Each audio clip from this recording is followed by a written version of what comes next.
Clara Hayes dug her fingernails into the dirt and told herself she was not going to cry. She was 12 years old, barefoot, and standing alone on a trail in the middle of nowhere, Montana, watching the Grimby wagon disappear around the bend without her. She had one piece of stale bread in her hand. She had no shoes. And the last thing Earl Grimby had said to her was, "You ain't our problem no more." That was it. No goodbye. No explanation. Just a door swung open and a child pushed out like something broken that wasn't worth fixing. If this story makes your heart ache, we want you to know you are not watching alone. Subscribe to our channel and follow Clara's story all the way to the end. Drop a comment and tell us what city you're watching from. I want to see just how far this story has traveled.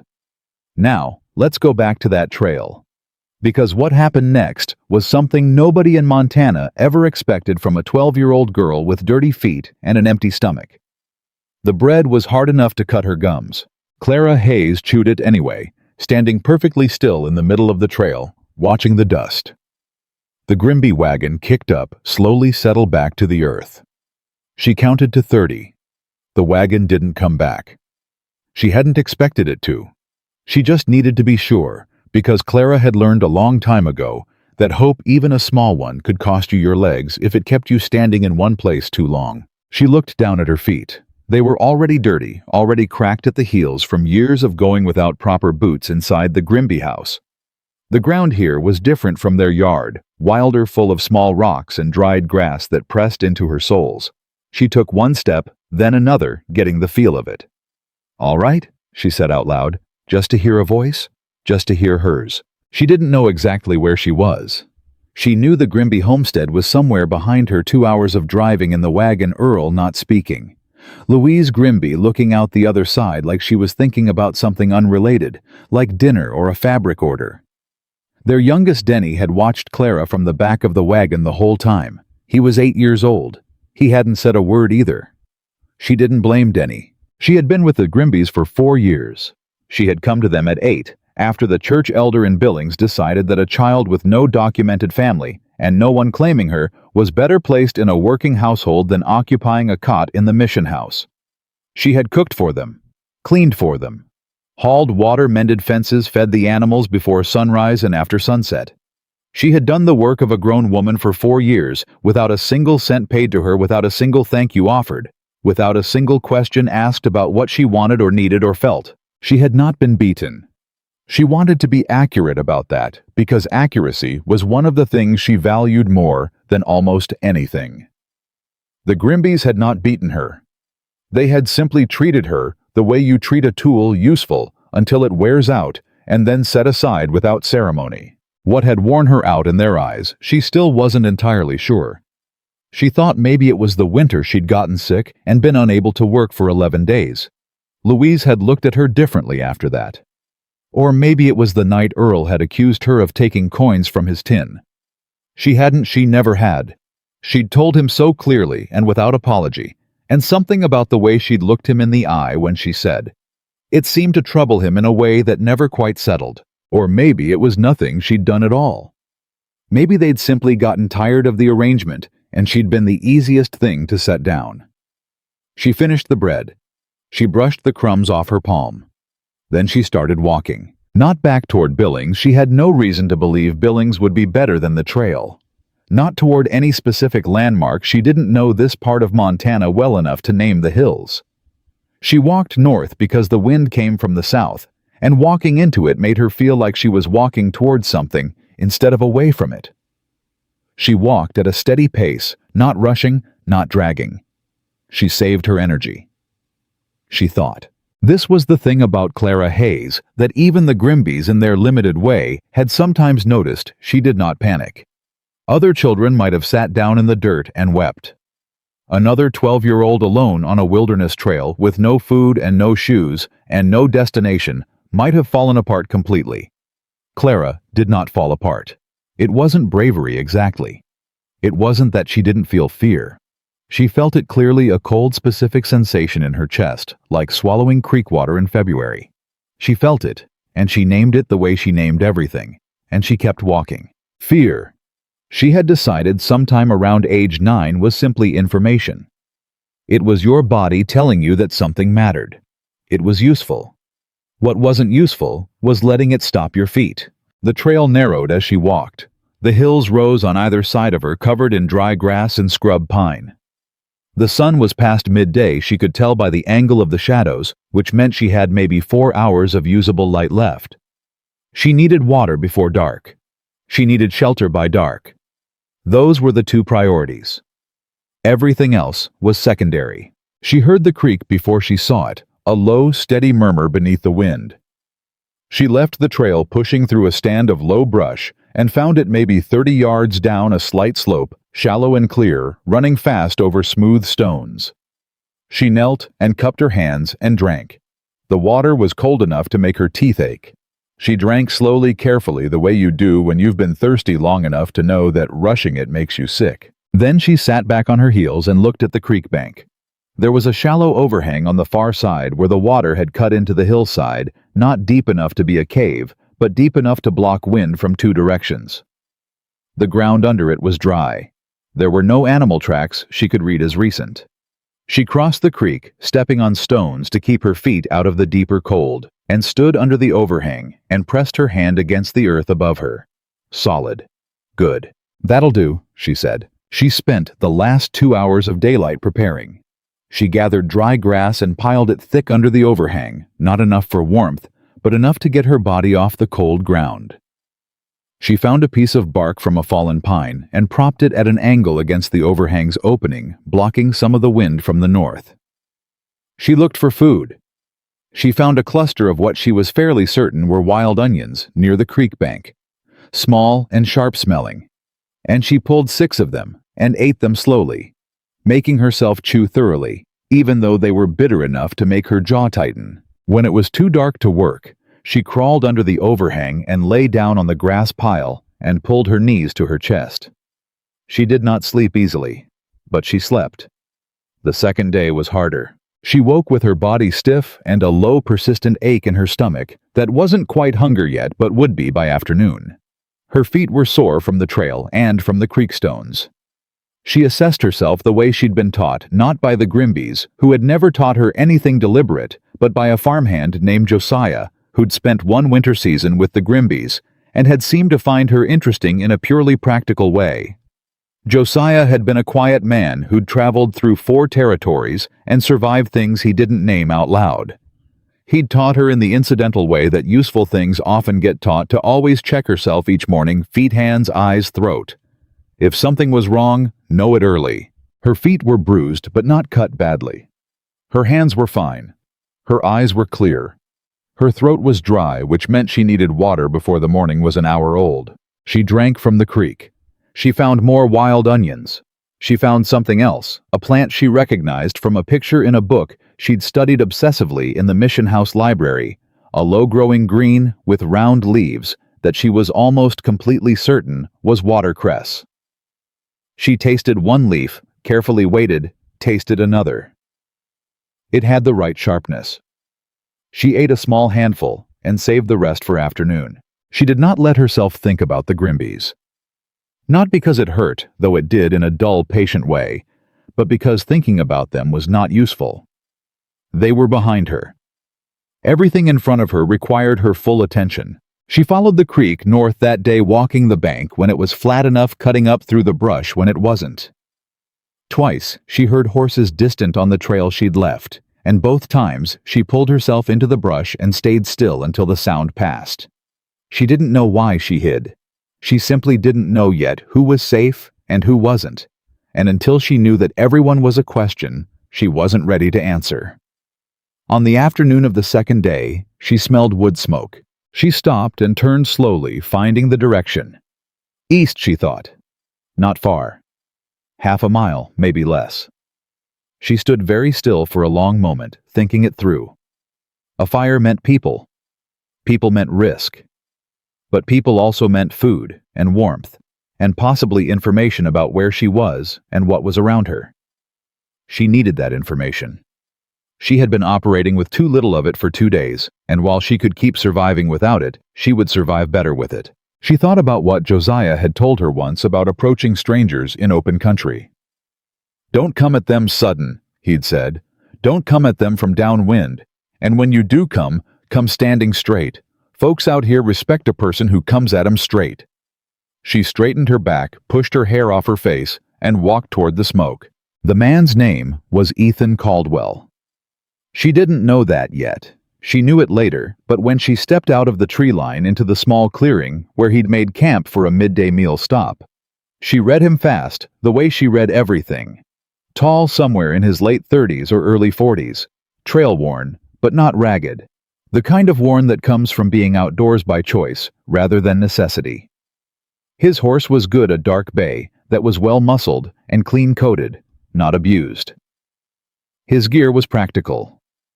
His face, when he looked up from the fire and saw her, went through 3 expressions in about 2 seconds. Surprise, concern, and something she'd have called assessment if she'd had the vocabulary for it yet. He stood up slowly, the way you do when you don't want to spook something. "Well," he said. "I'm not looking for charity," Clara said immediately.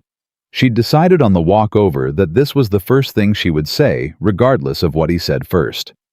He blinked. "I didn't offer any." "Good." She stepped a little closer. "I'm looking for work." He stared at her for a moment, at her bare feet, her dirt-covered dress, her face that she knew was thinner than it should be and probably showed it. Then he looked at his fire and back at her, and she could tell he was doing some kind of internal reckoning. "How old are you?" he asked. 12. "Where are your people?" "I don't have any." He was quiet. She didn't fill the silence. She'd learned that people who were used to being in charge of things often made decisions faster when you didn't rush them, when you just stood there and let them think and trusted that they'd arrive at the right answer eventually if you gave them space to get there. "You said work," he said finally. "What kind of work do you think you can do?" "I've managed a household since I was 8, she said. "I can cook for a large group. I can manage stores and supplies. I can mend equipment. I can read and write and cipher. I learn fast." She paused. "I'm not asking you to feel sorry for me. I'm asking you to consider whether I'm useful." He looked at her for a very long time. "You walked here from somewhere," he said. That wasn't a question. He could read the trail dirt on her feet and the creek mud on the hem of her dress. "How long have you been out here?" 2 days. 2 days. He repeated it quietly, like he was doing arithmetic. Then he turned to his saddlebag and pulled out a piece of dried meat wrapped in cloth and held it out toward her. She didn't move toward it right away. "Take it," he said. "That's not charity either. That's a man with more than he needs and a girl who needs something. There's a difference." She considered that for a moment. Then she walked forward and took it. She ate it without rushing. He watched her and didn't say anything, which she appreciated. "My ranch is about 3 hours north," he said. "Black Hollow. You can ride behind me if your feet won't make it." "They'll make it," she said. "I don't doubt it," he said. "But the offer stands." She looked at him. He wasn't soft, she could tell that clearly. His hands were rough, and his jaw was set in the way of a man who'd made hard decisions before and hadn't been destroyed by them. But there was something in the way he'd looked at her, not with pity, not with the particular discomfort that men like Earl Grimby showed when faced with something inconvenient, but with a kind of straightforward attention, like he was actually seeing her, actually calculating something real that made her decision simple. "All right," she said. She rode behind him on the dark bay horse for the last hour. When her feet finally did give out, though she didn't tell him they'd given out, she simply accepted when he offered a second time, saying that the horse was strong and it was getting late. She held on without holding tight, sitting straight, watching the country open up around them as they came down out of the hills toward a wide valley where a ranch lay spread out below, solid and serious and real. She looked at it for a long moment. "What do you need done?" she said.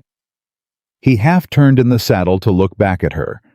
Something crossed his face that she couldn't name yet. "More than I can list right now," he said. "But we'll figure it out." She looked back at the ranch. "Yes," she said quietly. "We will." The gate of Black Hollow passed over her head as they rode through, and Clara Hayes noted the name carved into the wood above it, and she noted the layout of the buildings: the main house, the bunkhouse, the barn, the equipment shed, the fencing patterns, the water trough placement, and she began quietly, and without anyone telling her to understand it.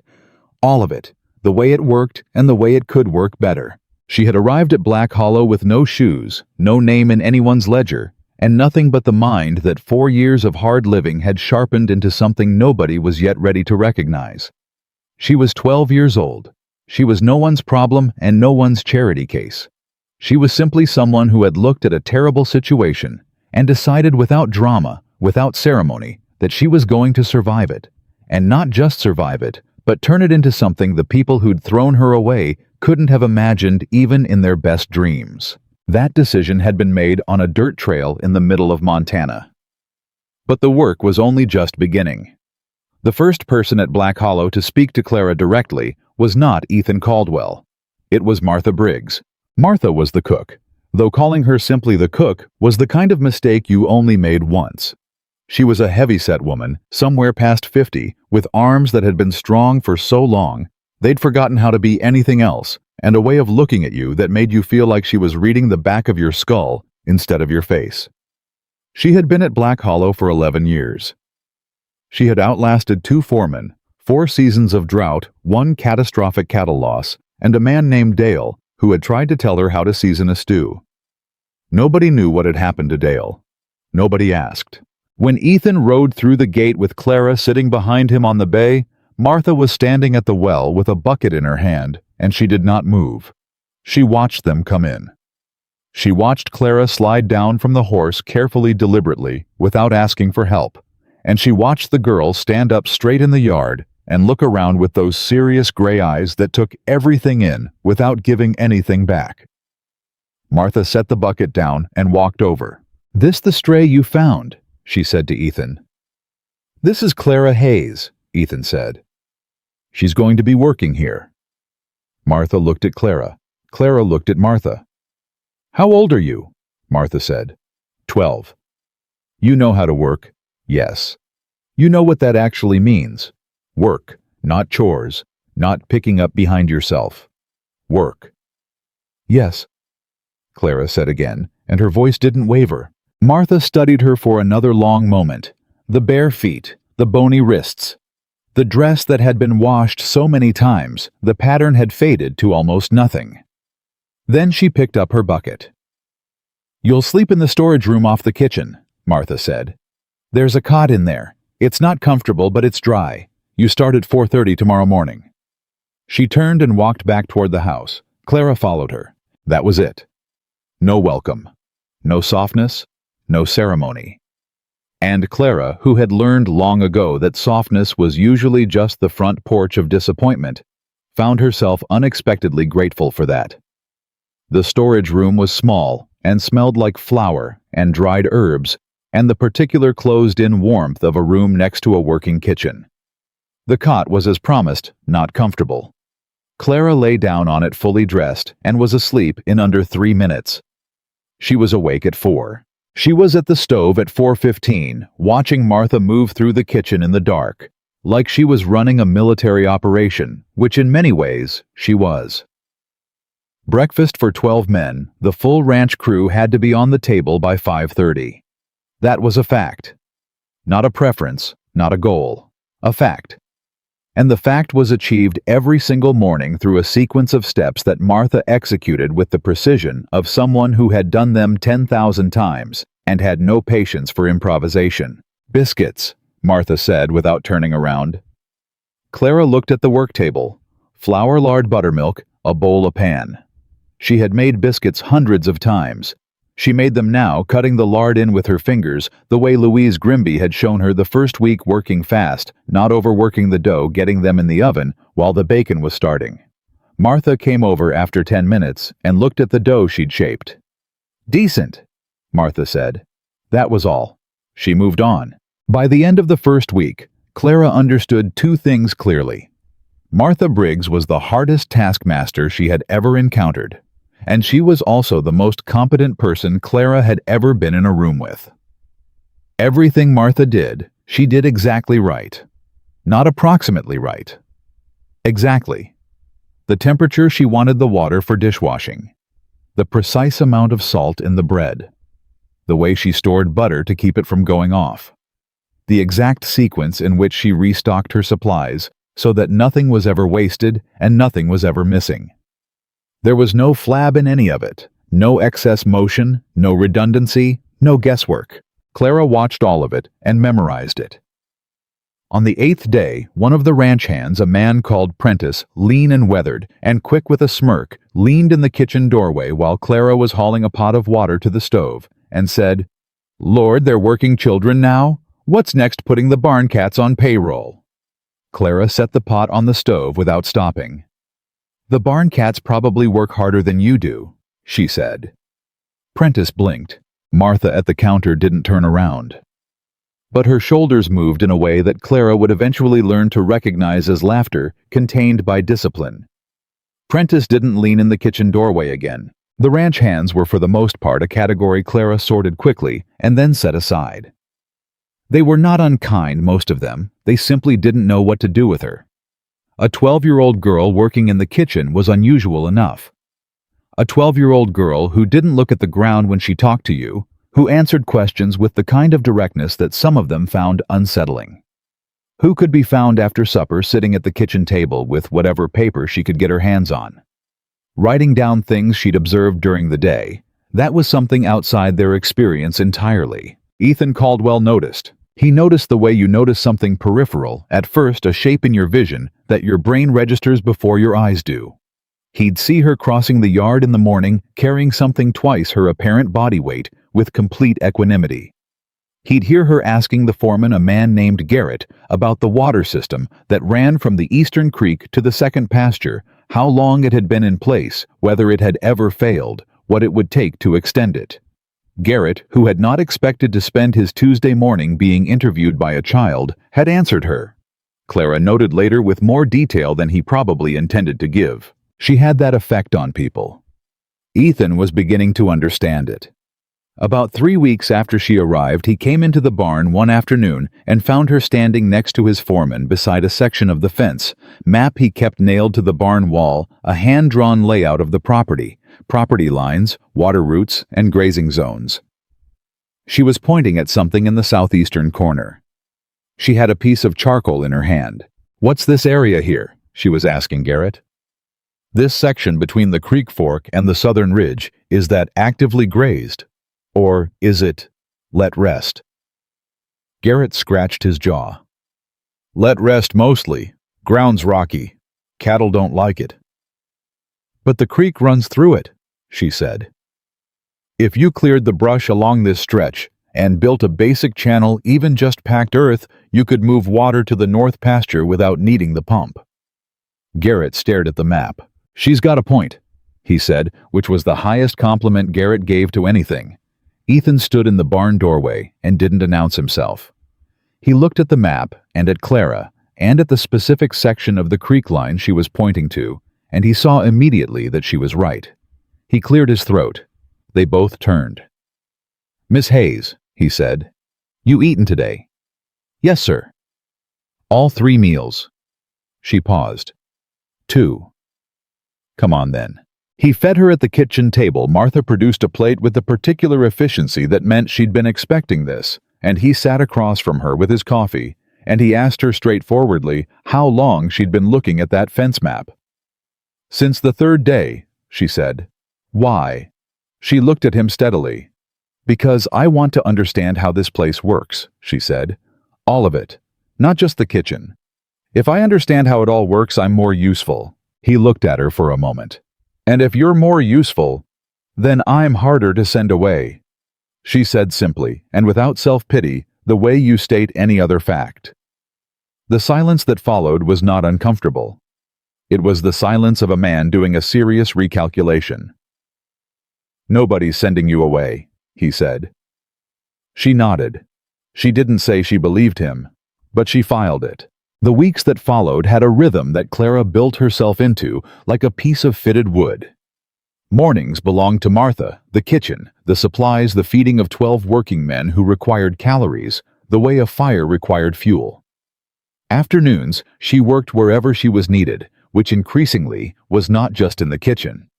She helped Garrett catalog the equipment inventory because he complained he could never find anything, and within 4 days, she'd reorganized the shed in a way that Garrett admitted grudgingly made more sense than the system he'd been using for 7 years. She helped the youngest ranch hand, a 19-year-old named Sam, write a letter to his mother in Kentucky, because he'd been trying to write it for 6 weeks and couldn't get it started. She sat at the fence post beside him and said, "Just say the thing you most want her to know. That's always the first sentence." Sam wrote the letter in 20 minutes. He looked at her afterward like she'd done something remarkable. "That weren't hard at all," he said. "Most things aren't," she said, "once you figure out where they start."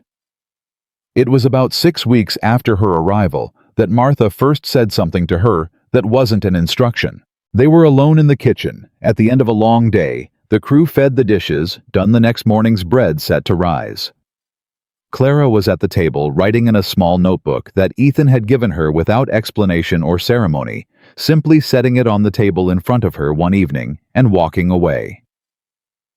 Martha was at the counter, and for a while there was just the sound of the lamp and the bread and the night outside.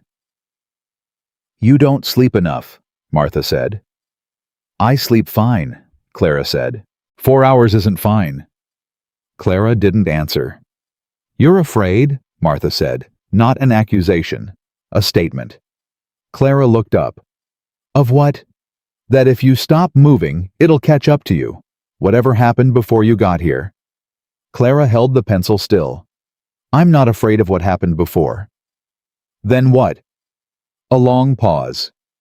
"I'm afraid of going back to it," she said finally. "Not the people, not even the place. Just back to being the kind of person that happens to." Martha turned around and looked at her. It was the first time Clara had seen her face fully open. Not the foreman's face, not the taskmaster's face, but the face underneath all of that. It was tired and real, and she realized, not unkind. "Then don't be that person," Martha said. "I'm working on it." "I know," Martha said.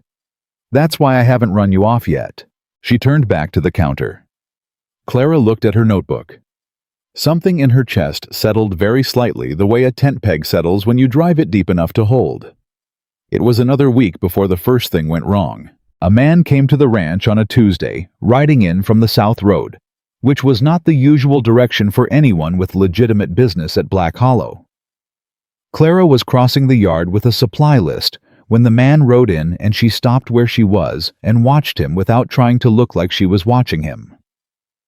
He was well-dressed for the territory, too well-dressed, the kind of well-dressed that was meant to communicate something. His horse was flashy, his saddle was tooled.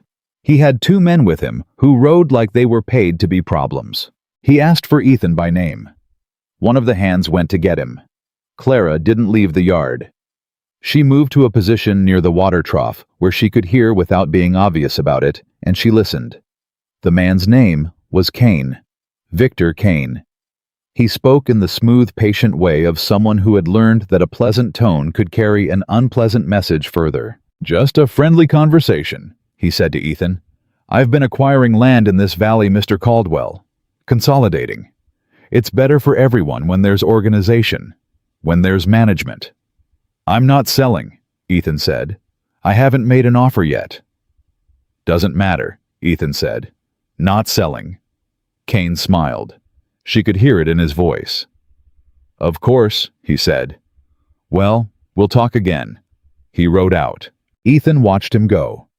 Then he turned, and his eyes found Clara at the trough immediately because he had also learned to notice where she was. He walked over. "You heard that," he said. "Yes, sir." "What did you make of it?" She thought for a moment. He said, "Acquiring," she said. "Not buying. Acquiring covers more methods than buying does." Ethan was quiet for a beat. "Yeah," he said.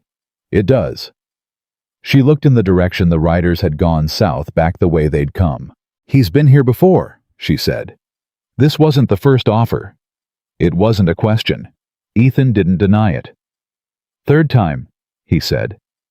"And he came with 2 men this time," she said. "He brought one the second time, I'd guess. None the first." Ethan looked at her. "That's not a friendly conversation getting friendlier," she said. "That's a friendly conversation getting louder." He studied her face. There was something in his expression that had been appearing more frequently lately, a kind of recalibration, like a man who keeps picking up a stone, expecting it to weigh a certain amount, and keeps being surprised. "You're 12 years old," he said, not dismissively. More like he kept needing to remind himself. "Yes, sir," she said. "But I'm paying attention." She picked up her supply list and walked back toward the kitchen. Behind her, she heard Ethan Caldwell stand in the yard for a long time. She didn't look back. She didn't need to. She'd said the thing that needed saying. What he did with it was his business. Her business was to keep paying attention to Kane's direction of travel, to the pattern of his visits, to the things he said, and the much more important things he didn't. Because Clara Hayes had learned something in 12 years that most people spent a lifetime avoiding the things that were going to hurt you almost always announced themselves first. You just had to be quiet enough to hear them coming. Kane's men came back on a Thursday. Not Kane himself, that was the first thing Clara noticed. 3 riders, South Road again, moving too slow for men with honest business. They didn't come to the gate. They stopped at the ridge above the eastern pasture, sat there for maybe 20 minutes, and then rode back the way they came. Clara had been watching from the supply shed. She noted the time by the sun. She noted the direction they looked. She noted which pasture they spent the most time studying. That evening she wrote it down. She had started a second notebook by then, separate from the one Ethan had given her. This one she bought herself with the first coin Ethan paid her, a small thing battered at the corners, purchased from the general supply wagon, that came through every 3 weeks. In it, she wrote dates and times and directions, and anything that struck her as a pattern. She didn't show it to anyone. It wasn't ready yet. A pattern needed at least 3 points before it was a pattern, and not just coincidence. And she was not in the business of presenting coincidences as conclusions. She had 4 points now. Kane's 3 visits. The riders on the ridge. The report from Sam, who had ridden into Harlow Creek for supplies the previous week, and come back saying that the Delacroix family, whose ranch sat 2 miles south of Black Hollow's border, had lost 40 head of cattle overnight. Just gone. No tracks anyone could explain. The Delacroix boy had asked around town about legal remedies and been told quietly by the county clerk that the relevant land records for that section had recently been the clerk's word reviewed. Nobody could explain what reviewed meant. The Delacroix boy had come home without answers. Clara wrote all of it down. She was 13 now. Her birthday had passed, in the way birthdays pass when no one knows when they are, which is to say quietly and without event, noted only by herself. She was taller than she'd been in September, and Martha had let out the hem of her dress twice without being asked to explain why. She was still the youngest person at Black Hollow by 7 years. She was also, Garrett had told someone in a voice not quite low enough, the sharpest head on the property, and Garrett did not give that kind of assessment casually. The morning after the riders on the ridge, she went to find Ethan. He was in the barn working through a harness repair that required more patience than the task deserved. She stood in the doorway and waited until he looked up. 3 riders, she said. Yesterday, South Ridge Eastern Pasture 20 minutes. He set the harness down. I know. Garrett told me. Did Garrett tell you which part of the eastern pasture they were looking at? Ethan's eyes sharpened. The water intake. The junction, she said. The point where the creek splits and feeds both the east and north pastures. If that junction gets blocked or contaminated, you lose water to 2/3 of your grazing land inside a week. He was very still. That's not a coincidence, she said. No, he said. It's not. The Delacroix family lost 40 head last week. Their land records got reviewed by someone at the county office. Nobody knows who authorized it. She paused. Kane's buying land, but he's not buying all of it. Some of it he's just taking, by making it too expensive, or too damaged, or too legally complicated to hold on to. Ethan stood up. He was a tall man, and when he stood up to his full height, in a space he filled it differently than other men, not aggressively, but with a kind of weight that was hard to explain. "How long have you been tracking this?" "Since he rode out after his third visit," she said. "That was 6 weeks ago." "Yes, sir." He looked at her notebook. She held it out. He took it and read through it slowly, the way you read something you want to actually understand, rather than just get through. She watched his face. His jaw tightened twice. Once at the writers, once at the Delacroix entry. He handed it back. "You should have told me sooner," he said. "I needed more points," she said. "A pattern needs more than 2 data points, or it's just worry dressed up as analysis. I wanted to give you something you could use." He looked at her for a long moment. Then he walked past her out of the barn, and she heard him calling for Garrett. The meeting that night in the main house was the first one Clara attended. Not because she was invited. She wasn't. Not initially. She was in the kitchen with Martha when Ethan came in and said simply, "Clara, come on," and walked back out. And Martha looked at her with the expression that had replaced the hard foreman face over the past weeks, something quieter, something like recognition. "Go on then," Martha said. There were 6 men in the main room, Ethan Garrett, 2 of the senior ranch hands, and 2 men Clara didn't know who turned out to be neighbors. John Reardon, whose property bordered Black Hollow to the west. Cal Purdy, whose family had ranched the Northern Valley for 20 years. Both of them had the look of men who had come to a meeting expecting to share bad news and weren't sure how bad. Reardon's water had tested foul 3 days ago. Not just off foul. The kind of foul that killed a calf he'd let drink from it before he knew. He'd had the water tested by the doctor in Harlow Creek, who'd said it looked like mineral contamination, the specific type that doesn't happen naturally in that kind of creek bed. Purdy had lost a section of fence on his southern border, not broken cut. Clean cuts late at night. Cattle drifted through. He'd lost 11 head before morning. Clara sat in the corner and listened to all of it without speaking. She was writing in the notebook. She was writing fast. When the men had finished talking, Ethan looked at her. Everyone else in the room followed his eyes, which was how 6 men who had been ignoring the child in the corner suddenly became aware that the child in the corner had been doing something specific. "Clara," Ethan said. She looked up. "Tell them what you told me." She did. She was precise, and she was fast, and she didn't soften it.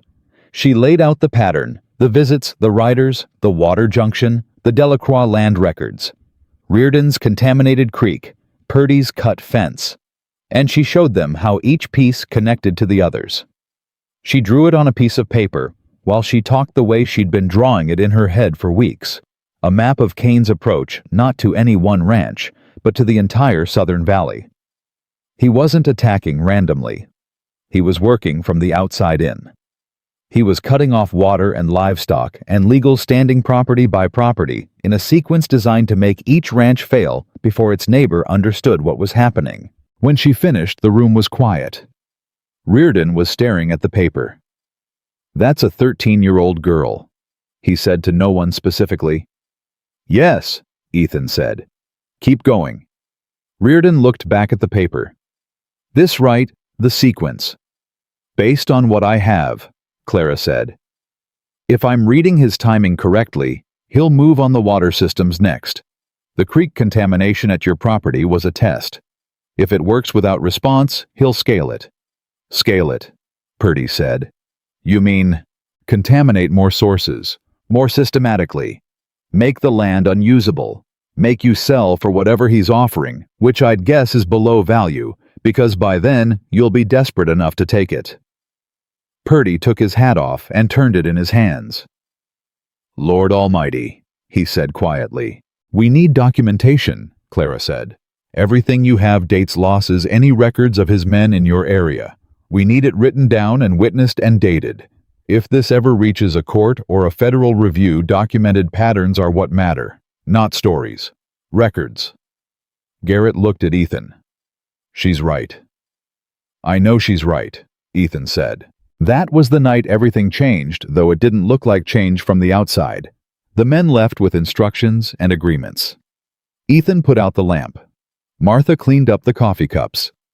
Clara sat at the kitchen table and finished her notes. Martha put a hand on her shoulder as she passed. Didn't say anything.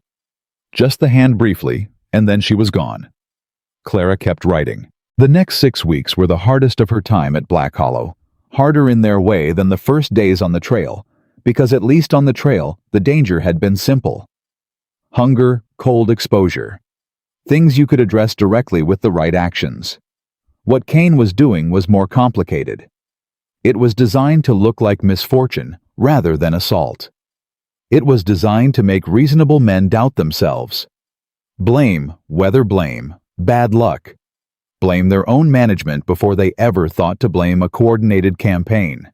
The fence on Black Hollow's south boundary was cut on a Tuesday. 2 nights later, a fire started at the edge of the dry grass along the western border, contained before it reached the main pasture, but barely, and only because Ethan had doubled the night watch 3 days before.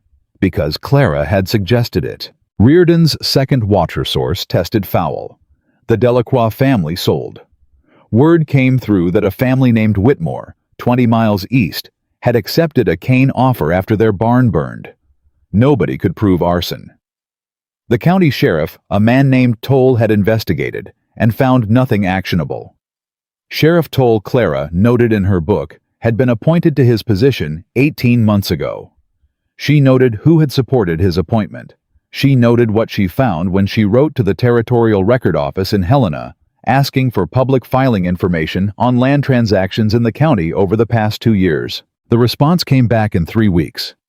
She read it twice. Then she went to find Ethan. He was at the corral fence watching Garrett work a young horse. She came up beside him and stood there, and he said without looking over, "What did you find?" 37 land transactions in 24 months, she said. 22 of them involving properties that had reported some kind of loss or damage in the year before the sale. Fence cuts, water problems, fire, livestock loss. 22 out of 37. He turned his head and looked at her. "That's not weather," she said. "That's not bad luck. That's a methodology." He took the paper she held out. "Read it." His face was very still. "This came from Helena. Public records," she said. "Legally available to anyone who asks. Nobody's been asking." "Because nobody's been looking at it as a pattern," he said. "No," she said. "They've been looking at their own property and their own losses. Nobody's been looking at the whole valley at once." He was quiet for a moment. The young horse moved in the corral. The morning was bright and cold. "Clara," he said. "Sir? How does a 13-year-old girl know to write to the Territorial Records Office?" She considered the question seriously because he was asking it seriously. "There was a man named Josiah," she said. "He worked a season at the Grimby place when I was 9. He'd been in legal trouble, nothing serious, but enough that he'd had to learn how the record systems worked. He said the most powerful thing most people don't use is the public record. He said everything important gets written down somewhere, and most of the time nobody goes looking because they think it's too complicated. He said it's not complicated, it's just boring. And most people," she said, "would rather be angry than bored." Ethan almost smiled. "And you don't mind being bored?" "I don't mind being accurate," she said. He folded the paper. Then he said something he hadn't said before, hadn't said to her in all the weeks she'd been at Black Hollow, through the kitchen, and the supply shed, and the barn map, and the meetings, and the notebooks. "What do you think we should do?" Not what should we do. What do you think we should do? It was the difference between including someone in a problem and asking them to lead it. She was 13 years old and she felt the weight of the question like a stone placed carefully in her hand. "We need more witnesses," she said. "Written statements from everyone who's had losses, dated, specific, signed. We need someone in Helena with legal standing who can file a formal complaint with the territorial office, not the county, the territory, because Sheriff Toll is compromised and the county system is too close to Kane's money. We need the records I found attached to those statements, so the pattern is visible to someone who has the authority to act on it." She paused.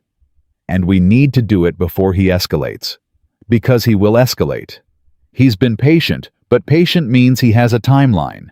Something's driving the timeline and I don't know what it is yet. But he's going to move harder soon. Ethan looked at her for a long time. How do you know he'll escalate? Because he's already moved from one man at the gate to 3 men on the ridge to fires and water contamination, she said. Each time we don't respond the way he expects, meaning sell, he goes up a level. We haven't sold. Reardon hasn't sold. Purdy hasn't sold. He's not used to that. Men who aren't used to not getting what they want, she said, always go up a level. The fire came 4 days later. Not at the grass border this time. At the equipment shed. At 2 in the morning, when the wind was coming from the east and would have carried it directly to the barn if Sam hadn't been awake with a stomach complaint, seen the light through the bunkhouse window, and yelled loud enough to wake everyone in the house. They put it out. The shed was damaged but standing. The tools inside were scorched but mostly salvageable. Nobody was hurt. But in the morning, when the light was full, and Clara walked through the shed, looking at what was lost and what remained, she found something that should not have been there. A piece of cloth snagged on a nail at the back corner of the shed, near the spot where the fire had clearly started. It was a specific color, not work cloth, not anything any of the Black Hollow crew wore. It was the dark blue of a particular kind of manufactured jacket. The kind of jacket Clara had seen on one of the 2 men who'd ridden in with Victor Kane on his 3rd visit. She pulled it off the nail carefully. She folded it. She put it in the pocket of her dress. She walked back to the kitchen, and she sat down at the table, and she opened the notebook, and she wrote the date and the time and what she had found and where she had found it and what it looked like and whose jacket she believed it had come from and why. Then she sat back and looked at what she'd written. Up to this point, everything had been patterns. Suggestions. Circumstantial connections that a careful person could dismiss if they chose to. This was different. This was physical. This was something a court could look at. This was the thing she'd been waiting for without knowing she was waiting for it. She closed the notebook. She held it in both hands for a moment. Outside, she could hear Ethan organizing the crew, his voice steady and controlled, in the way it always was when things were hard. She could hear Garrett barking instructions. She could hear Sam, who had saved the barn, being quietly and thoroughly praised by Martha, in a tone Martha would have denied was praise if anyone mentioned it. Clara stood up. She put the notebook in her apron pocket alongside the scrap of cloth. She had arrived at Black Hollow barefoot and nameless, and with nothing but the thinking that 4 years of hard living had made sharp. She had spent months learning the land, earning the work, building the record, watching the pattern assemble itself piece by piece into something undeniable. Victor Kane had made his first real mistake, and Clara Hayes, 13 years old, still the youngest person on the property, still sleeping in a cot in the storage room off the kitchen, was absolutely ready to use it. She showed Ethan the cloth that morning before breakfast. He held it in both hands, the way you hold something you're trying not to crumple carefully, with the specific care of a man who understood that what he was holding had just changed the nature of what he was dealing with. He turned it over once. He looked at the color. He looked at the tear pattern where it had caught the nail. "You're sure?" he said. "3rd visit," Clara said. The man on Kane's left. Dark blue jacket, brass buttons, 1 button missing on the lower left. I noticed the missing button because I notice things that are incomplete. The tear on this cloth is at the lower left hem. Same jacket. Garrett was standing in the doorway. He'd been called in before he'd had his coffee, which meant his face was doing the particular thing it did when he was being asked to process something significant on insufficient preparation. "That puts one of Kane's men inside the shed," Garrett said. "It puts one of Kane's men at the point of origin of the fire," Clara said, "which is different from just inside the shed." Ethan set the cloth down on the table. "We need this to reach someone with authority to act on it, not Toll. Not anyone in this county," Clara said. "I've been drafting a letter to the Territorial Land Office in Helena. There's a federal land commissioner. His name is August Pryor. He was appointed by Washington 18 months ago, specifically to address land consolidation irregularities in the territories. He's been looking for a case with documented pattern evidence." She pulled a folded paper from her apron pocket and set it beside the cloth. I wrote to his office 4 weeks ago under your name. I hope that was all right. Ethan stared at her. I asked his office whether they were accepting submissions of pattern evidence related to coordinated land acquisition through coercion, she said. They wrote back, they are. Garrett made a sound that wasn't quite a word. Ethan picked up the letter, read it, set it down, looked at Clara. 4 weeks ago. Before the shed fire, she said. Before I had physical evidence. I wanted to know if there was a channel before I had something to put through it. And if there hadn't been a channel, I'd have found another one, she said. But there is one, so that question is academic. He was quiet for a long moment. The lamp burned between them, and the morning outside the window was just starting to go gray. What does he need? Ethan said. Signed witness statements, dated loss records, the land transaction data from the Territorial Archive, which I already have, the cloth, a formal complaint signed by multiple property owners. She paused. And someone who can deliver it in person to Helena. The mail is unreliable, and I don't want this intercepted. Intercepted, Garrett said. You think Kane has eyes on the mail? I think Kane has eyes on most things in this county, she said. I think that's how he's operated this long without anyone connecting the pattern. Information control. She looked at Garrett steadily. Which is why I haven't told anyone outside this room what I sent or who I sent it to. Garrett sat down heavily in the chair by the door. She's been running an operation, he said to Ethan. She's been doing what needed doing, Ethan said quietly. He looked at Clara, then really looked at her, the way he had on the trail when she'd first stepped out of the tree line, but different now. Less assessment, more recognition. Like a man who'd been watching something grow in his field for months and had just understood what crop it was going to be. All right, he said. What's next? The next 2 weeks were the fastest and most dangerous Clara had spent since the trail. Reardon came in first, riding hard from the west, and his signed statement covered 11 specific incidents across 14 months, dates, losses, descriptions, 1 witness for each. He sat at the kitchen table and wrote it in his own hand while Clara read back her notes to ensure accuracy, and when he was done, he pushed it across to her and said, I want Kane in a federal court. I want to watch them read his name out loud. That's the goal, Clara said. Purdy came 2 days later. His statement was shorter. 6 incidents, but he brought something. Reardon hadn't a letter from the county bank signed by the loan officer, noting that Kane had personally approached the bank regarding the Purdy property's outstanding debt. The letter was dated 3 weeks before Purdy's fence was cut. Kane had tried to buy the debt before he'd destroyed the fence. The sequence was unmistakable. Clara held the bank letter and read it twice. Where did you get this? She asked. Loan officer's name is Gerald Marsh, Purdy said. His wife and my wife grew up together. He didn't like what he was asked to do. He kept a copy. Gerald Marsh is going to need to be willing to testify to this, Clara said. Purdy nodded slowly. He said he would, if it got far enough. It's going to get far enough, Clara said. She believed it. She said it without performance, the way she said everything as a statement of what was going to happen, because she had looked at the pieces and they added up, and when pieces added up correctly, you didn't hedge, you committed. That was the same day Victor Kane came back to Black Hollow. This time he didn't stop at the gate. He rode straight into the yard, 4 men with him now, not 2, and he sat his horse in the center of the yard and called for Ethan by name. Not asked. Called. The way you call for someone in a place you've decided already belongs to you. Ethan came out of the main house. Clara came out of the kitchen. She stood on the porch steps, and she did not go back inside when Martha put a hand on her arm, and Martha, after a moment, let her stay. Kane was maybe 50 broad through the shoulders, with the particular look of a man who had been telling people what they wanted to hear for so long, he'd started to believe his own ease. He wore good clothes. His horse was better than good.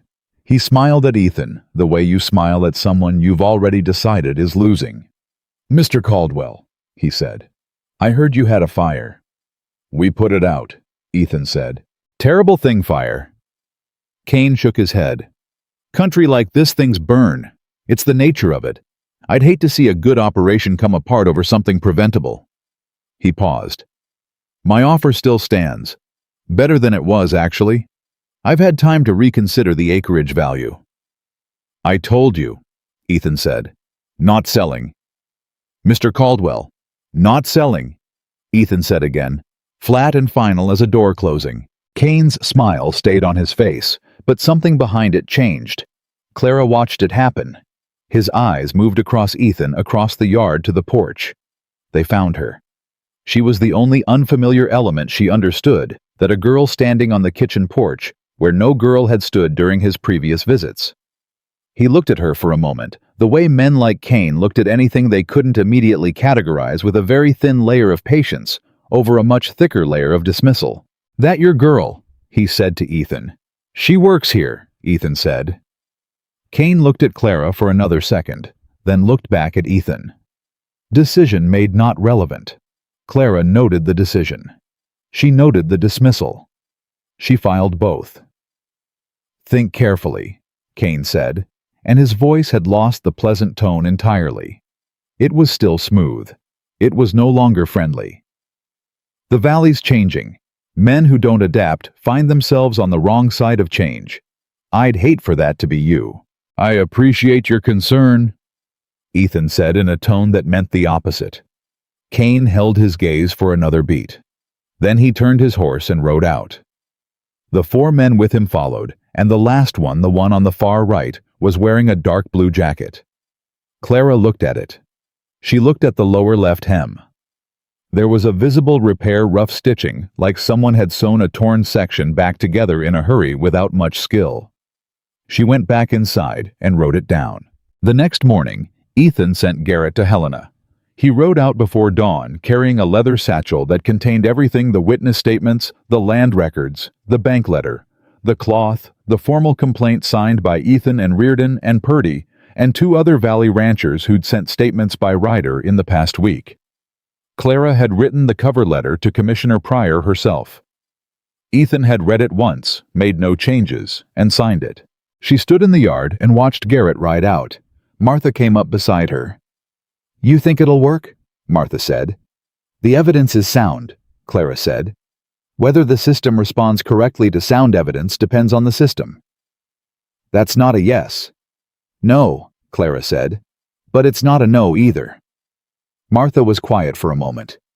How are you doing? She asked, not about the case, about Clara.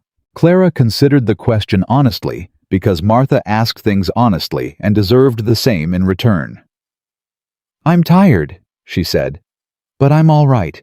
Tired is just the cost of working. It's not the same as broken. No, Martha said. It's not. She went back inside. Clara stayed in the yard until the dust from Garrett's horse had completely settled. Then the waiting began. Waiting was the hardest part. Not because Clara was impatient, she wasn't, or at least she'd learned to work against impatience so consistently that it barely surfaced anymore. It was hard because waiting meant reduced control. She had done everything she could with what she had, and now the next move was in Helena, in the hands of a federal commissioner she'd never met, and all the notebooks and records and carefully constructed arguments in the world couldn't reach in and make that move happen faster. She worked.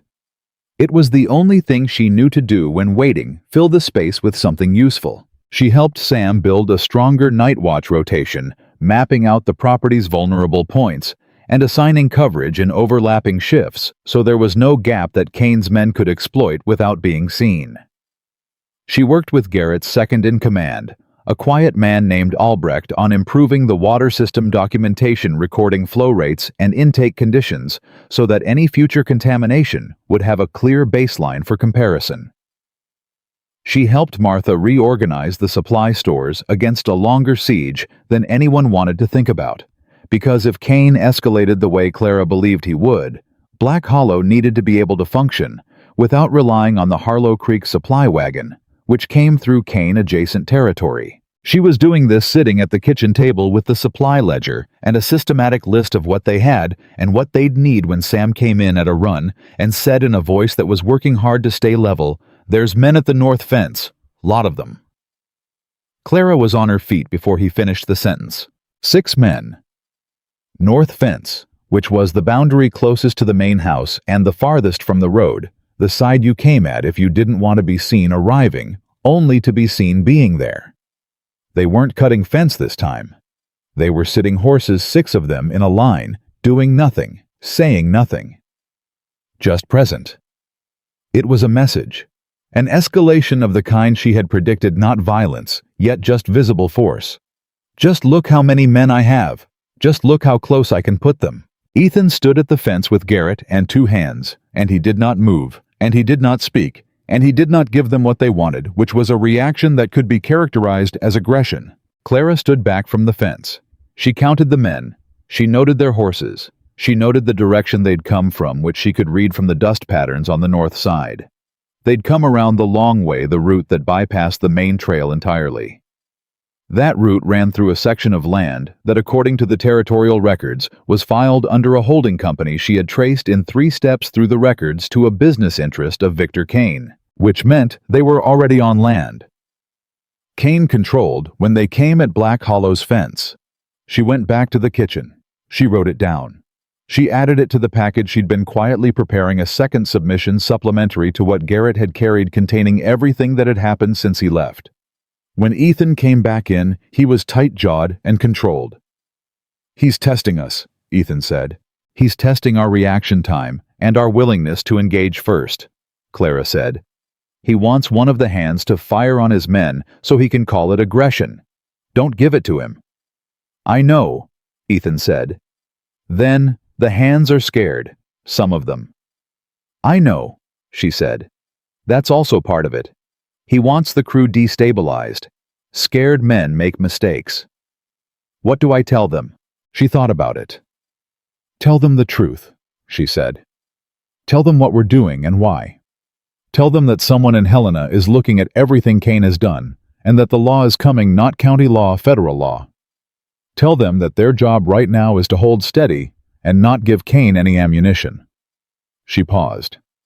"Men who understand why they're holding steady hold better than men who are just told to." Ethan looked at her. "You're 14 years old," he said. "13, she said, "for another 2 months." He almost laughed. He didn't. The moment was too tight for it, but it was close. The response from Helena came on a Tuesday, 11 days after Garrett had ridden out. It was not Garrett who brought it back. It was a federal courier, a man in an official territorial coat, who rode through the gate in the middle of the afternoon and asked for Ethan Caldwell by full name. Clara was in the yard when he arrived. She watched Ethan take the letter, watched him read it, watched his face. He looked up and found her immediately, the way he always did now, and what was on his face was not quite relief and not quite triumph, but something underneath both of those things, the particular expression of a person who has been holding a structure up by force of will for a very long time and has just been told that the next pair of hands is on the way. "Pryor's sending an investigator," he said. "Federal. He's already issued a hold on any land transactions in the valley pending review." The hold. A legal freeze on everything Kane was doing, everything he'd built, everything he'd planned to take. One document, and the entire machinery stops. Clara breathed out slowly. "When?" she said. 2 weeks. 2 weeks. She could work with 2 weeks. She had more to add to the file anyway. She had the 6 men at the north fence. She had the jacket repair. She had the supply ledger analysis and the route mapping, and 3 more small pieces that individually meant nothing, and together meant everything. She went back to the kitchen. She sat down at the table. She opened the notebook, and she kept building the case because Victor Kane still had 2 weeks to do damage, and Clara Hayes had learned a long time ago on a dirt trail in the middle of Montana with no shoes and 1 piece of stale bread that the moment you stopped paying attention was always the moment things went wrong. The federal investigator's name was Thomas Hale, and he arrived on a gray morning with a single assistant, 2 horses, and a leather briefcase that looked like it had traveled more territory than most men twice his age. He was lean and precise in his movements, somewhere in his mid-40s, with the kind of face that gave nothing away until it decided to. He shook Ethan's hand at the gate, nodded to Garrett, And then his eyes moved to Clara, standing 3 feet behind Ethan, notebook in hand. And he didn't look past her the way most men did. He looked at her directly. "You're the one who wrote the pattern analysis," he said. It wasn't a question. "Yes, sir," she said. Commissioner Pryor said it was the clearest evidentiary map he'd seen submitted from a private party in 11 years of territorial oversight. He paused. He assumed it came from a lawyer. "No, sir," Clara said. "Just someone paying attention." Hale studied her for one more second. Then he said, "Show me everything." She showed him everything. They spent 2 full days at the kitchen table, Clara Hale, his assistant, and Ethan going through every piece of the file. The land records, the witness statements, the bank letter from Gerald Marsh, the cloth, the water contamination reports, the timeline she'd built showing the sequence of Kane's movements across the valley. Hale asked precise questions, and she gave precise answers, and when she didn't know something she said so, which he seemed to appreciate more than the answers she had. On the afternoon of the second day, Hale sat back in his chair and looked at the full spread of documents across the table. "This is enough," he said. Ethan exhaled. Garrett, standing in the doorway, closed his eyes briefly. Clara kept her face still. "For indictment," she said. "For indictment," Hale said. "Possibly more. The land transaction fraud alone carries federal weight. The coordinated destruction of property across territorial lines elevates it further." He looked at the cloth, the bank letter, the testimony from Marsh that had arrived by Ryder 4 days earlier, properly notarized. Whoever put this together understood exactly what a federal case needs. "Clara put it together," Ethan said. Hale looked at her again. "How old are you?" 13, she said. "For 3 more weeks." He was quiet for a moment. Then he said something she hadn't expected. "The territorial office is going to want to know your name, for the record." "It's already in the file," she said. "Clara Hayes, Black Hollow Ranch, Montana." "Good," he said. "It should be." She wrote that down too. Not because she needed to, because she wanted to. Hale rode out the next morning to begin the formal process interviews with Reardon Purdy Marsh and 4 other Valley ranchers who had submitted statements. He told Ethan it would take approximately 3 weeks to complete the investigative record before submission to the federal prosecutor's office. He told him to keep his crew steady and his documentation current. He said it to Ethan. He looked at Clara when he said it. She nodded once. The 3 weeks that followed were the longest of her time at Black Hollow. Not because nothing happened. Things happened continuously in the specific way that things happen when a powerful man begins to understand that the ground is shifting under him. Kane's men appeared at the south fence twice more. A rumor moved through Harlow Creek that Ethan Caldwell was facing a bank debt review, false, but designed to shake confidence. Sheriff Toll came out to Black Hollow on a Tuesday with vague questions about the equipment shed fire, asking if Ethan was sure he wanted to pursue outside involvement in what was clearly a local matter. Ethan said yes, he was sure. Clara sat in the corner during that conversation and said nothing. She wrote down everything Toll asked, and the exact words Ethan used in response, and the time Toll arrived, and the time he left. When Toll's horse was gone from the yard, she set the pen down and looked at the page. "He came because Kane sent him," she said. "I know," Ethan said. "Kane knows Hale is here. He knows the investigation is moving." "Which means he's scared," Ethan said. "Which means he's going to do something," she said. "Scared men who have power don't go quiet. They go loud." She was right. She was always right about the things that mattered, which was not because she was gifted in any way she could have named, but because she paid attention the way most people breathed without stopping, without thinking about stopping, because stopping was not an option she'd ever been given. Kane moved on the North Water Junction on a Friday night.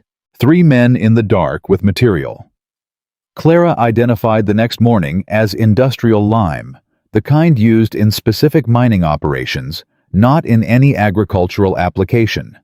Dumped into the creek at the junction point, where the water split toward Black Hollow's two largest pastures. Enough to make the water undrinkable for cattle within hours. Enough if they hadn't found it to destroy 2 seasons of grazing in a single night. Sam found it at 4 in the morning. He'd been on the extended watch rotation. Clara had designed the overlapping coverage with no gap. He found the lime deposits, recognized them as wrong, and came running. They redirected the cattle before sunrise. They capped the intake. They sent a rider to Hale's temporary office in Harlow Creek before the sun was fully up. Hale was at Black Hollow by 9. He looked at the creek. He looked at the lime deposits. He looked at Clara's documentation. She'd been at the junction since 5 in the morning, measuring and recording and noting the specific distribution pattern of the material, which told her how many men had been there and approximately how long the operation had taken. "This is active criminal interference with a federal investigation," Hale said. His voice was very quiet, which she had learned meant he was most serious. "Yes," Clara said, "and it happened 3 nights after Sheriff Toll visited us asking us to drop outside involvement. That timing needs to be in the record." Hale looked at her. "It will be." Victor Kane was taken into federal custody on a Wednesday, 4 days later. Hale's men rode to Kane's property with a territorial marshal and a federal warrant that covered land fraud, coordinated property destruction across multiple ranches, criminal conspiracy, and interference with a federal investigation. 2 of his men were taken simultaneously, including the man in the dark blue jacket whose name turned out to be Roy Casper, and who agreed to a full statement against Kane within 6 hours of his arrest, because Roy Casper was not a man who understood loyalty to anyone who wasn't paying him, and Kane's accounts had been frozen the day the warrant was issued. The news came to Black Hollow by rider at midday. Ethan was in the barn. Garrett was in the yard. Clara was at the kitchen table with her notebook adding the water junction documentation to the final supplementary file she'd been building for Hale. Sam came in at a run, breathless, holding the message, and read it out loud because his hands were shaking too much to hand it over cleanly. The kitchen went completely silent. Then Martha, who had been at the stove and had not moved or spoken, set down the spoon she was holding, turned around, and looked at Clara with the full, open face, the one underneath all the rest of it, the one Clara had seen only a handful of times. "Child," Martha said. "I heard," Clara said. She looked down at the notebook in her hands. The pages were full. Both notebooks, the original and the second, front and back. Dates and times and names and patterns, and the slow, patient assembly of the truth about what Victor Kane had done to the valley he'd tried to swallow. She had started it barefoot and hungry on the trail, and she had built it piece by piece in a cot room off a ranch kitchen in Montana, and now it had done what she'd built it to do. She closed the notebook. She did not cry. She hadn't cried since the trail. She wasn't sure exactly when the ability to cry on demand had left her, only that it had replaced by something steadier. Something that didn't require release, because it didn't accumulate the way grief accumulates. She felt something, though. A kind of settling. The same feeling she'd had the night Martha had put a hand on her shoulder in the kitchen, multiplied by every hard morning between then and now. Ethan came in from the barn. He'd heard it from Garrett. He stood in the kitchen doorway and looked at her, and she looked at him, and neither of them said anything for a moment. Then he said, "You did this." "We did this," she said. "Clara." "The statements were yours, and Reardon's, and Purdy's, and Marsh's," she said. "The night watch was Sam. The ride to Helena was Garrett. I built the map. Everyone else walked it." He was quiet. "All right," he said finally. "We did this." He sat down across from her at the table. Martha set coffee in front of both of them without being asked, and then went back to the stove, which was the closest thing to ceremony that Martha Briggs offered anyone. The federal proceedings against Victor Kane took 8 months. Clara was called to testify before the Territorial Review Board in Helena, which was the first time she had traveled more than 30 miles from Black Hollow since arriving. She was 14 by then, almost 15, and she sat in a formal room full of men in good clothes, and she answered every question asked of her with the same precision. She applied to everything, and when one of the board members asked her with the particular tone of a man who couldn't quite reconcile what he was seeing, how a child of her age had produced the evidentiary analysis that underpinned the entire case. She said, "I paid attention, sir. Most people don't, because they don't believe it will matter. I believed it would matter, so I paid attention." The room was quiet after that. Kane was indicted on 7 federal counts. His land holdings across the valley were frozen, then audited, then partially seized against restitution claims from the ranchers he'd damaged. The Delacroix family recovered a portion of what they'd sold under duress. Reardon got his water rights affirmed in territorial record. Purdy's fence debt was cleared. Gerald Marsh, the loan officer who'd kept a copy of a letter because it hadn't felt right, was cited in the federal proceedings as a material witness and never faced any professional consequence for it, which was as close to justice as the small machinery of the world usually managed. Sheriff Toll resigned before he could be formally investigated. Clara noted the resignation date in the last pages of the second notebook, and then closed it for the final time. She was 15 when Ethan called her into the main house on a Sunday, not the kitchen, the main house, the room where he conducted the formal business of the ranch. She had been in that room only a handful of times. She came in and sat across from him at the wide wooden desk, and she waited. He set a document in front of her. She looked at it, read the first paragraph, read it again. It was a legal transfer of title. The Southern Valley parcel, the section that ran from Black Hollow's south fence to the creek fork, the land she had identified in her first week as the key to the ranch's water security. The land she had studied and mapped and understood better than any other piece of ground she'd ever stood on, was being transferred into her name. Clara Hayes, sole owner. "You can't do this," she said. "Already done," Ethan said. "Filed in Helena last week. It's in the territorial record." "Ethan, that land is what it is because you understood it before anyone else did," he said. "Because you looked at that fence map on your 3rd day and saw the creek junction and saw the water system and understood what this ranch needed before you'd been here long enough to have any reason to care about it." He paused. "You've earned 3 times what that parcel is worth. This is what I can give you right now. The rest will come." She looked at the document. Her name in formal print on a legal title. In the territorial record. Permanent. She had arrived at Black Hollow with no name in anyone's ledger and an empty stomach and a mind that no one had yet understood the value of. She had a name in the record now. She had ground beneath her feet that the law said was hers. "Thank you," she said.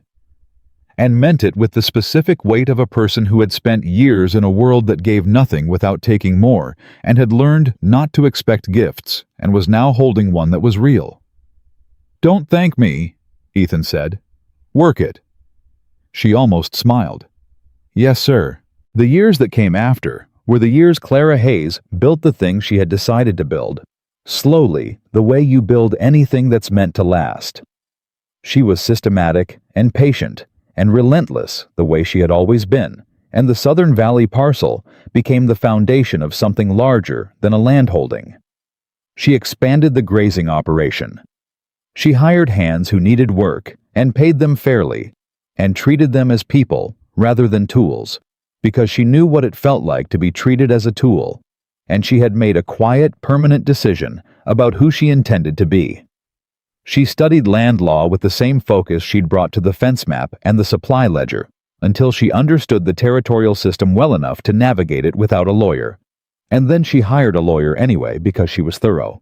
By the time she was 23, Black Hollow had grown to 35,000 acres, the combined result of Ethan's original holding, and the parcels recovered and expanded and legally consolidated across a decade of careful, documented, legitimate work. Martha Briggs retired the year Clara turned 20 and was given a house on the east boundary of the property and a standing invitation to Sunday dinner, which she accepted every week for the rest of her life. Garrett stayed until his knees gave out, and then he stayed anyway, because there was always something to supervise from a chair. Sam became a foreman. Albrecht ran the water systems, which were by then the most sophisticated in the territory, designed in full by Clara, with the help of an engineer she'd corresponded with for 2 years before they ever met in person. She built the refuge when she was 25, not a mission house. She had been specific about that from the beginning. not a place where children were stored until they were useful to someone. A working operation with a school attached to it where children who had been discarded or abandoned or simply left behind learned the same things Clara had learned at Black Hollow. How to work with precision, how to understand land and water and supply, how to read a document and build a record and make an argument that held up under pressure, how to pay attention, how to believe that what they noticed would matter, even when no one around them believed that yet. She trained them the way Martha had trained her, without sentimentality, without excess, with the specific rigor that comes from believing someone is capable of more than they're currently being asked for. And she was right about them the way she was right about most things she looked at directly. The children who came through Black Hollow's refuge grew into people who knew the value of their own minds because someone had treated those minds as valuable before they were old enough to do it themselves. The day the Grimby family came to Black Hollow, Clara was 28 years old. Louise Grimby was older, softer, the particular soft of a person who had spent years in the vicinity of regret without being able to name it. Earl had died 2 winters before. Denny, the 8-year-old who had watched from the back of the wagon, was a grown man now, and he was the one who had found the courage to come, and he was the one who spoke first. "We came to apologize," Denny said. He was standing in the yard, and his hat was in his hands, and he looked like a person who had been rehearsing words for a long time and was not confident they were the right ones. Clara looked at him. She looked at Louise, who could not quite meet her eyes. She felt nothing she hadn't already worked through.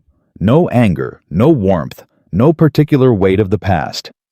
She had processed the Grimbys years ago in the quiet and systematic way she processed everything, and what she had arrived at was something simpler than forgiveness and more honest than bitterness. "All right," she said. Denny blinked. "All right." "I heard you," she said. "You've apologized. I accept it." She paused. "I don't need anything from you. I don't want anything from you. I'm not angry at you. I'm not going to ask you to stay or to go. You made the choices you made, and I made the choices I made, and here we both are." She looked at him steadily. "I hope your life has been decent." Louise Grimby finally looked up. Her eyes were wet. Clara looked at her, and what she felt was not cruelty and not sympathy, but something clear and clean and finished. "Go home," she said quietly. "Take care of yourselves." They left before noon. She watched the wagon until it was gone. Then she turned back to the yard to the sound of children in the school building and cattle in the south pasture, and the foreman calling out measurements from the new water line extension. And she picked up the work exactly where she had left it. There was no ceremony in that moment. No dramatic turning. Just a woman standing in the yard of the ranch she had built on the land that bore her name in the territorial record, with 35,000 acres of Montana at her back, and a school full of children who were learning that their minds were their most powerful possession. She had been thrown away at 12 years old by people who believed she had no value. She had walked out of that abandonment not with rage and not with despair, but with a cold, clear decision she would not be the person that happened to. She would decide who she became. She would build the evidence. She would follow the pattern. She would hold steady and pay attention and do the next right thing, and then the thing after that, and then the thing after that, for as long as it took, for whatever it cost, without drama and without apology. And she had. Clara Hayes had not survived the wilderness because someone saved her. She had survived it because she refused to stop, and everything that followed was simply proof of what a person can build when they decide once and completely and without reservation that their life belongs to them and no one else. That decision, made barefoot on a dirt trail in Montana, had become 35,000 acres of irrefutable fact. And no one, not the people who threw her away, not the man who tried to take the valley, not the years that came between, had ever been able to take it back.